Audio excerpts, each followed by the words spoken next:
കപ്പൽ ഉയർത്തുക എന്നുള്ളത് ഇനി ഏറെ ശ്രമകരമായ ഒരു കാര്യമാണ്. അതെങ്ങനെ സാധിക്കുമെന്നുള്ളത് നമുക്കും അതിനെപ്പറ്റി ഒരു ഐഡിയ ഇല്ല. ഇതുമായി ബന്ധപ്പെട്ട അധികൃതരാണ് അതിന്റെ വിശദാംശങ്ങൾ നൽകേണ്ടത്. ഇതുമായി അധികൃതരുടെ ഭാഗത്തു നിന്ന് എന്തെങ്കിലും വിവരം ലഭിച്ചിട്ടുണ്ടോ? അതേപോലെ ആളുകൾക്ക് പ്രത്യേകമായി എന്തെങ്കിലും പുതിയ നിർദ്ദേശങ്ങളും കൊടുക്കുന്നുണ്ടോ? രാഗി, കപ്പൽ ഉയർത്തുക എന്നത് ഇനി ഒരു ശ്രമകരമായ ദൗത്യമാണ്. പക്ഷേ അത് ഇനി പ്രായോഗികമല്ല എന്നതാണ് മനസ്സിലാക്കാൻ കഴിയുന്നത്. അങ്ങനെ പ്രായോഗികമായിരുന്നെങ്കിൽ ആ 3 ക്രൂ മെമ്പേഴ്സിനെ അവിടെ നിർത്തിയാണ്. സാധാരണയിൽ നമ്മളറിയാം, ഒരു വാഹനം പോലും കേടായി കഴിഞ്ഞാൽ അത് ഉയർത്താൻ വേണ്ടിയിട്ടുള്ള കാര്യങ്ങൾ, അതിൻ്റെ ഭാഗമായിട്ടുള്ള ആളുകളെ അവിടെ സ്റ്റാൻഡ് ചെയ്യും. പക്ഷേ ഇത് അങ്ങനെയാണ് ചെയ്തിരുന്നത്. അതിനുവേണ്ടിയിട്ടുള്ള ശ്രമമാണ് നടത്തിയിരുന്നത്. പക്ഷേ അത് വിജയിക്കില്ല എന്ന് ഉറപ്പായി കഴിഞ്ഞിരിക്കുന്നു. അതുകൊണ്ട് ആ 3 പേരെ കൂടി റെസ്ക്യൂ ചെയ്തിരിക്കുന്നു. അതിൻ്റെ അർത്ഥം ആ 24 പേരെ മറ്റ് കപ്പലിലേക്ക് മാറ്റി.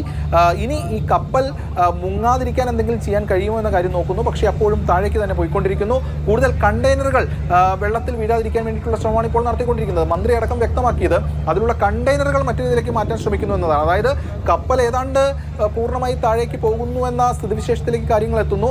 അപ്പോൾ അതിലുള്ള വസ്തുക്കൾ എങ്കിലും മാറ്റണം. അങ്ങനെ മാറ്റിയില്ല എന്നുണ്ടെങ്കിൽ അത് കൂടുതൽ പ്രതിസന്ധി തീർക്കും എന്ന കണക്കൂട്ടലിലാണ് ഇപ്പോൾ ബന്ധപ്പെട്ടവർ ഉള്ളതെന്നാണ് മനസ്സിലാക്കുന്നത്.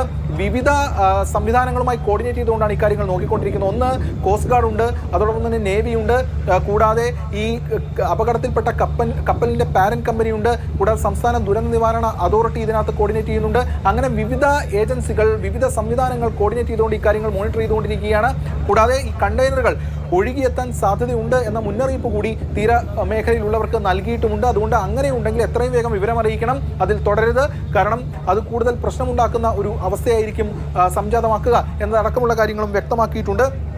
ഏകദേശം 400-നടുത്ത് കണ്ടെയ്നർ ഈ കപ്പലിലുണ്ട് എന്നാണ് മനസ്സിലാക്കാൻ കഴിയുന്നത്. അതിൽ ആദ്യത്തെ 6-8 കണ്ടെയ്നർ ആണ് വീണതായി പറയുന്നത്. അതിൽ നേരത്തെ സൂചിപ്പിച്ചതുപോലെ വെരി ലോ സൾഫർ ഫ്യൂവൽ ഉണ്ട്, കൂടാതെ മറൈൻ ഗ്യാസ് ഓയിലൊക്കെ ഉണ്ട്. അത് ഗുരുതരമായിട്ടുള്ള പ്രശ്നം ഉണ്ടാക്കുന്നതാണ്.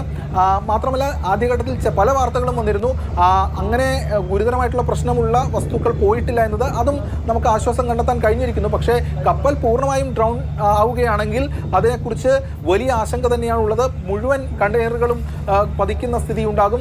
മാത്രമല്ല ഇപ്പോൾ നേരത്തെ വ്യക്തമാക്കിയത് ഇതിലുള്ള കണ്ടെയ്നർ മറ്റൊരു കപ്പലിലേക്ക് മാറ്റാൻ ശ്രമിക്കുന്നു എന്നതാണ്. പക്ഷേ അത് സാധാരണഗതിയിൽ അത്ര എളുപ്പമല്ല എന്നതാണ് ബന്ധപ്പെട്ടവർ പറയുന്നത്. കാരണം ഒരുപാട് കാര്യങ്ങൾ ഇതിൽ കൂട്ടിയോജിപ്പിച്ച് ചെയ്യാനുണ്ട്. മാത്രമല്ല കടൽ വളരെ പ്രക്ഷുബ്ധമാണ്, കാലാവസ്ഥ തീരെ മോശമാണ്, ശക്തമായ കാറ്റും മഴയും കാറും കോളും ഒക്കെയുണ്ട്. അതുകൊണ്ട് അത് എങ്ങനെ മുന്നോട്ട് കൊണ്ടുപോകണം എന്നത് സംബന്ധിച്ചുള്ള ഒരു ആശങ്ക ഏജൻസികളെ സംബന്ധിച്ചിടത്തോളം ഉണ്ട്. എന്തായാലും നേവി ആണെങ്കിലും കോസ്റ്റ് ഗാർഡ് ആണെങ്കിലും സ്ഥലത്ത് ക്യാമ്പ് ചെയ്തുകൊണ്ട് ഇക്കാര്യങ്ങൾ മോണിറ്റർ ചെയ്യുകയാണ്. കൂടുതൽ പാരിസ്ഥിതികമായിട്ടുള്ള ഡാമേജ് ഉണ്ടാക്കാൻ വേണ്ടിയിട്ടുള്ള ശ്രമമാണ് ഇപ്പോൾ നടത്തിക്കൊണ്ടിരിക്കുന്നത്. കഴിഞ്ഞ ദിവസമാണ് ഈ വിഴിഞ്ഞത്ത് നിന്ന് MSC എൽസ 3 എന്ന് പറയുന്ന കപ്പൽ പുറപ്പെട്ടത്. അവിടെ വെച്ച് അപകടത്തിൽപ്പെട്ടു. ഈ അപകടത്തിൻ്റെ യഥാർത്ഥ കാരണം എന്താണ് അതിലേക്ക് നയിച്ചതെന്ന് അടക്കമുള്ള കാര്യങ്ങൾ പരിശോധിച്ച് വ്യക്തമാകേണ്ടതുണ്ട്. എന്തായാലും മനസ്സിലാക്കാൻ കഴിയുന്നത് ഈ കടലിലെ ആണെങ്കിലും അല്ലെങ്കിൽ ഇപ്പോൾ നിലനിൽക്കുന്ന അന്തരീക്ഷമാണെങ്കിലും വളരെ മോശമാണ്, വളരെ കാറും കോളും ഒക്കെ നിറഞ്ഞതാണ്. അതിൻ്റെ ഒരു ഭാഗമായിട്ടായിരിക്കാം ഒരുപക്ഷെ ഇത്തരം സംഭവങ്ങളിലേക്ക് നയിച്ചതെന്ന് മനസ്സിലാക്കുന്നുണ്ട്. എന്തായാലും അത് ബന്ധപ്പെട്ട വിഭാഗങ്ങളാണ് വ്യക്തമാക്കേണ്ടത്. പ്രധാനപ്പെട്ട ഒരു കാര്യം, 400-ലധികം കണ്ടെയ്നറുകളാണ് ഈ കപ്പലിലുള്ളത്. അത് മുഴുവനായും ഇപ്പോൾ 9 വീണു എന്നുള്ളതായിരുന്നു നേരത്തെ ലഭിച്ചിരുന്ന വിവരം. പക്ഷേ ഇപ്പോൾ ഈ കപ്പൽ മുങ്ങുന്ന ഒരു സാഹചര്യം ഉണ്ടാകുമ്പോൾ ഇതെല്ലാം കടലിലേക്ക് പതിക്കുന്ന ഒരു സ്ഥിതി വരുമ്പോൾ അത് വലിയ ആഘാതമല്ലേ ഉണ്ടാക്കുന്നത് പരിസ്ഥിതിക്കാണ് എങ്കിലും മറ്റ് തരത്തിൽ ഈ തീരദേശവാസികൾക്കാണെങ്കിലും ഒക്കെ അത് വലിയ രീതിയിൽ ഒരു ആഘാതം സൃഷ്ടിക്കില്ലേ? ജനങ്ങളുടെ ഒരു ആശങ്കയും അത് തന്നെയാണ്. നേരത്തെ രാവിലെയൊക്കെയുള്ള പ്രതികരണങ്ങളിൽ ആളുകൾ പറഞ്ഞത് ഇത് ആദ്യമായിട്ടൊരു എക്സ്പീരിയൻസ് ആണ്, ഞങ്ങൾക്കറിയില്ല എന്താണ് ചെയ്യേണ്ടത് എന്നതടക്കമുള്ള ഒരു വലിയ ആശങ്കയാണ് മത്സ്യത്തൊഴിലാളികൾ അടക്കം പറഞ്ഞത്. അപ്പോൾ ഇത് മത്സ്യസമ്പത്തിനെയും നമ്മുടെ പരിസ്ഥിതിയെയും ഒക്കെ വലിയ രീതിയിൽ ബാധിക്കുന്ന ഒരു കാര്യമല്ലേ ഈ കണ്ടെയ്നറുകൾ അപ്പാടെ കടലിലേക്ക് മുങ്ങിത്താഴ്ന്ന ഒരു സാഹചര്യത്തിൽ?